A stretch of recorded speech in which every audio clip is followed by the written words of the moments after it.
Good morning students. Class 2 कैसे हैं आप सब?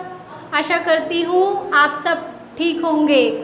मैं मनीषा हिंदी ऑनलाइन क्लासेस में आपका स्वागत करती हूँ। आपको याद है हमने प्रीवियस क्लास में क्या पढ़ा था? वर्ण और वर्णमाला पढ़ा था ना। वर्ण किसे कहते हैं, वर्ण के कितने प्रकार होते हैं, तो आज हम उसका वर्क करेंगे। ओके, पहले हम थोड़ा सा रिवीजन करेंगे, फिर हम वर्क करेंगे। तो स्टार्ट करें। ओके, देखिए वर्ण और वर्णमाला। वर्ण किसे कहते हैं? भाषा की वह छोटी ध्वनि जिसके और टुकड़े न हो सके क्या कहलाते हैं? वर्ण कहलाते हैं। क्या कहलाते हैं? वर्ण कहलाते हैं। भाषा की वह छोटी ध्वनि जिसके और टुकड़े न हो सके वर्ण कहलाती है। जैसे अपन ने केला और कमल का किया था ना, बुक में देखो मोर का दिया हुआ है। मोर, इस शब्द में ध्वनियाँ हैं म, किसकी साउंड आ रही है? मो, ओ की आ रही है ना, तो इसको अलग कर दिया और इसमें क्या लग जाता है? फिर हलंत लग जाता है। जो नीचे हम चिन्ह लगाते हैं उसको क्या कहते हैं? हलंत कहते हैं। अब र में किसकी साउंड आ रही है? अ की साउंड आ रही है। तो जब हम र में से अ की साउंड अलग कर देंगे तो ये र आधा हो जाएगा और इसको कैसा चिन्ह लगाएंगे? ऐसा, हलंत जैसा। ओके, सबको समझ आ रहा है ना? अब कमल का मैंने आपको समझाया था ना। देखो कमल, क में किसकी साउंड आ रही है? अ की। म में किसकी आ रही है? अ की। और ल में अ की। तो इन सब के अलग अलग टुकड़े हो गए ना, तो अलग अलग टुकड़े करते टाइम हम हलंत लगा देंगे और सबके अलग अलग टुकड़े कर देंगे। हमने क्या देखा? हमने देखा कि प्रत्येक शब्द ध्वनियों से मिलकर बना है। ये शब्द सब किससे मिलकर बने हैं? ध्वनियों से मिलकर बने हैं। इन ध्वनियों के और अधिक टुकड़े नहीं हो सकते। ये भाषा की कैसी इकाई होती है? सबसे छोटी इकाई होती है। सबको समझ आया? अब देखिए वर्णमाला। वर्णों का क्रमानुसार समूह क्या कहलाता है? वर्णमाला कहलाता है।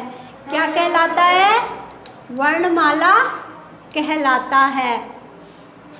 वर्णमाला के कितने भाग होते हैं? 2 भाग होते हैं। कौन कौन से होते हैं? एक स्वर और एक व्यंजन। स्वर और व्यंजन कौन कौन से होते हैं? स्वर और व्यंजन। सबको समझ आ रहा है ना? देखिए स्वर, ऐसे वर्ण जिन्हें बोलने के लिए किसी अन्य वर्ण की मदद न लेनी पड़े उन्हें क्या कहते हैं? स्वर कहते हैं। क्या कहते हैं? स्वर। और ये हिंदी भाषा में कितने होते हैं? 11 होते हैं। कितने होते हैं? 11। देखो कौन कौन से होते हैं? अ, आ, छोटी ई, ऐ, उ, औ, र ऋषि, अ ईड़ी, ऐ, ओ और औ। तो ये क्या होते हैं? स्वर होते हैं। देखो अब हम क्या पढ़ेंगे? व्यंजन। क्या पढ़ेंगे? व्यंजन। किसे कहते हैं व्यंजन? जिन वर्णों के बोलने में स्वरों की मदद लेनी पड़ती है उन्हें क्या कहते हैं? व्यंजन कहते हैं। क्या कहते हैं? व्यंजन। और हिंदी भाषा में कितने व्यंजन होते हैं? 33 व्यंजन होते हैं। कितने व्यंजन होते हैं? 33 व्यंजन होते हैं। देखो कौन कौन से होते हैं? क, ख, ग, घ, ड, च, छ, ज, झ, ण, ट, ठ, ढ, ढ, ण, त, थ, द, ध, न, प, फ, ब, भ, म, य, र, ल, व, श, श, स और ह। ये टोटल कितने हो गए? 33। तो व्यंजनों की संख्या कितनी हो गई? 33 हो गई। विशेष व्यंजन कितने होते हैं? विशेष, हिंदी भाषा में 2 विशेष व्यंजन होते हैं। कौन कौन से होते हैं? देखो ड और ढ। ये दोनों वर्ण सदा शब्द के बीच में या अंत में आते हैं। कहाँ आते हैं? अंत में आते हैं। ऐसे वर्ण जो दो वर्णों के मिलने से बनते हैं वो क्या कहलाते हैं? संयुक्त व्यंजन कहलाते हैं। क्या कहलाते हैं? संयुक्त व्यंजन कहलाते हैं। इनका प्रयोग भी कहाँ किया जाता है? अन्य स्वरों की तरह व्यंजनों के साथ ही होता है। देखो कौन कौन से होते हैं। देखो श और क से क्या बनकर मिलता है? श मिलता है। ठीक है। त्र कैसे बनता है? तय और रै को मिलाते हैं तो क्या बनता है? त्रय मिलता है। जय और ण को मिलाकर बनाते हैं तो क्या बनता है? ज्ञानी बनता है। ठीक है। श और रै को बनाते हैं तो श बनता है। सबको समझ आया? आगे पढ़ते हैं। देखो अनुस्वार, अनुनासिक और विसर्ग। वर्ग के ऊपर लगने वाला बिंदु अनुस्वार कहलाता है। क्या कहलाता है? वर्ग के ऊपर लगने वाला बिंदु अनुस्वार कहलाता है। इसके लगने पर वर्ण के बाद आधे न का उच्चारण किया जाता है। जैसे मंगल, किसकी साउंड आ रही है? मंगल में न की साउंड आ रही है, मंगल। तो ये क्या हो जाएगा? ये जो ऊपर बिंदु लगी हुई है ना, इसको क्या बोलेंगे? ये कौन सा चिन्ह होएगा? अनुस्वार चिन्ह। ऐसे ही और शंकर, गंगा, बंदर। ठीक है।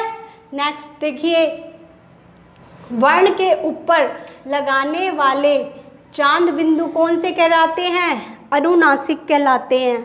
कौन से कहलाते हैं? अनुनासिक। जैसे चांद, चांद पे अब कौन सी चिन्ह लगा हुआ है?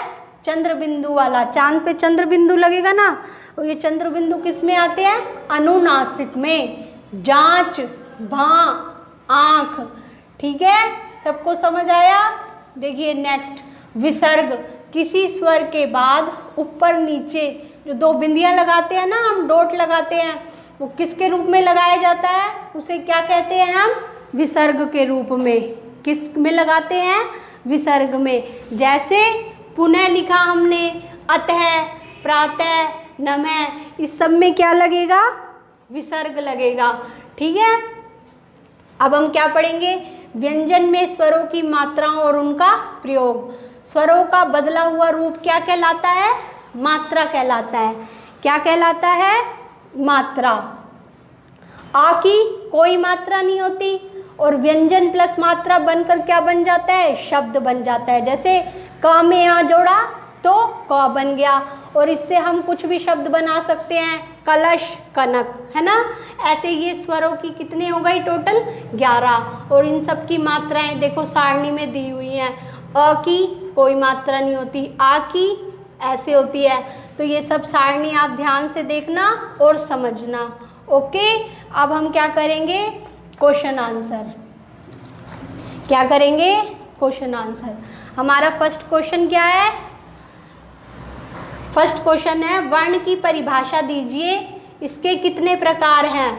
तो हम क्या लिखेंगे? भाषा की वह छोटी ध्वनि जिसके टुकड़े न हो सके उसे क्या कहते हैं? वर्ण कहते हैं। क्या कहते हैं? वर्ण कहते हैं। इसके कितने प्रकार होते हैं? 2 प्रकार होते हैं। कितने प्रकार होते हैं? 2। कौन कौन से होते हैं? स्वर और व्यंजन। First question is complete. Second question, वर्णमाला की परिभाषा। वर्णों का समूह क्या कहलाता है? वर्णमाला कहलाता है। हमने पढ़ा था ना आगे, तो आप ये लिखना। थर्ड क्वेश्चन, स्वर और व्यंजन में भेद बताइए। स्वर कैसे होते हैं और व्यंजन कैसे होते हैं, किसे कहते हैं, ये सारा मैंने आपको लिखवाया था ना प्रीवियस वीडियो में। आपको लर्न भी हो गया होगा, तो ये आप अपने आप लिखना। और स्वर कितने होते हैं? 11 होते हैं। व्यंजन कितने होते हैं? 33 होते हैं। ठीक है। नेक्स्ट क्वेश्चन इज, अनुस्वार को उदाहरण सहित समझाइए। किसे कहते हैं अनुस्वार? वर्ण के ऊपर लगाए गए बिंदु क्या कहलाता है? अनुस्वार कहलाता है। उसके एग्जाम्पल आपको मैंने बताए थे ना, कौन से होते हैं? कौन से होते हैं? जैसे मंगल, पंखा, ये सब किस में आएंगे? अनुस्वार में आएंगे। ठीक है, अब देखिए सेकंड क्वेश्चन है, स्वर और व्यंजन अलग अलग करके लिखिए। ये सारणी दी हुई है ना, मैंने आपको स्वर भी लिखवा दिए और व्यंजन भी लिखवा दिए। इसमें से स्वर आपको छांटने हैं, ए, आ, ई, ऊ, ऊ, रै, ऋषि, ये सब किस में आएंगे? स्वर में। और क, ख, घ, घ, ये सब किस में आएंगे? व्यंजन में। तो आप सब इस सारणी में से अपने आप लिखना, ये आपका वर्क है। नेक्स्ट क्वेश्चन इज, देखिए उपयुक्त शब्द छांटकर खाली स्थान भरिए। आ स्वर की मात्रा होती है, कौन सी है इन दोनों में से आ स्वर की मात्रा? ये वाली। तो हम इस पे राइट क्लिक करेंगे। ओके, हिंदी भाषा में स्वर कितने होते हैं? हिंदी भाषा में स्वर 11 होते हैं। कितने होते हैं? 11 होते हैं। अनुनासिक का चिन्ह कैसा होता है? चंद्र बिंदु। कैसा होता है? चंद्र बिंदु। इसके अंदर क्या आंसर आएगा? 11। ठीक है, और अनुनासिक का चिन्ह कैसा होता है? 11। रै, ऋषि वर्ण एक क्या है? स्वर है या व्यंजन? किस में आता है? ये स्वर में आता है। किस में आता है? स्वर में। नेक्स्ट क्वेश्चन इज, सही उत्तर के सामने सही का चिन्ह लगाना है। स्वर होते हैं, कितने होते हैं स्वर? 11 होते हैं। Is that clear? Next question is, इनका उच्चारण बिना किसी की मदद से होता है। स्वर का होता है ना, व्यंजन में तो मदद लेनी पड़ती है और मात्राओं में भी लेनी पड़ती है। तो आंसर में क्या आएगा? स्वर। व्यंजन कितने होते हैं? 33 होते हैं। कितने होते हैं? 33। त्रय एक व्यंजन है। कौन सा व्यंजन है? संयुक्त व्यंजन। ये कितने शब्दों से मिलकर बना है? 2 शब्दों से मिलकर। ओके, सबको समझ आ रहा है ना? नेक्स्ट क्वेश्चन देखो क्या है हमारा, सही कथन के सामने सही तथा गलत के सामने गलत का चिन्ह लगाइए। पहला क्वेश्चन क्या है? बड़ा ऊ की मात्रा व्यंजन के नीचे लगती है? लगती है, तो आंसर इज राइट। हिंदी में 11 स्वर होते हैं तथा 33 व्यंजन होते हैं, ये भी right. Answer is right. Third, वर्णों के मेल से शब्द बनते हैं ना, कै, मैं, ले, ये वर्ण हो गए और ये पूरा कमल शब्द बन गया ना, तो आंसर इज राइट। ठीक है, सबको समझ आ रहा है? देखिए नेक्स्ट क्या है, खाली स्थान भरकर शब्दों को पूरा कीजिए। से, ले, हम इसमें क्या फिल करेंगे? से, जै, ले, सजल। सेकंड में ताना, ग, मला, ऐसे आप ये वाला अपने आप वर्क करेंगे। इस सारणी को आप अच्छे से देखिए और इस सारणी को फिल करेंगे आप, ये आपका होमवर्क है। ओके, नेक्स्ट क्वेश्चन इज, नीचे लिखे स्वरों के सामने उनकी सही मात्राएं छांट कर लिखिए। आ की देखो कैसी मात्रा होती है, ई की कैसी होती है, ये आप लिख लोगे ना आप सब। ऊ की कैसी होती है, बड़ा ऊ की, रै, ऋषि की, एडी की, ओ की और औ की, ये सारा लिख लोगे ना आप सब। तो हमारा चैप्टर कंप्लीट हुआ, वर्ण और वर्णमाला। ठीक है, ये सारा वर्क आप अपनी नोटबुक में नीट एंड क्लीन वर्क होना चाहिए। ठीक है, हम आगे का नेक्स्ट वीडियो में पढ़ेंगे। ओके, तब तक के लिए अपने घर रहिए, खुश रहिए, स्वस्थ रहिए। Okay, bye bye, thank you.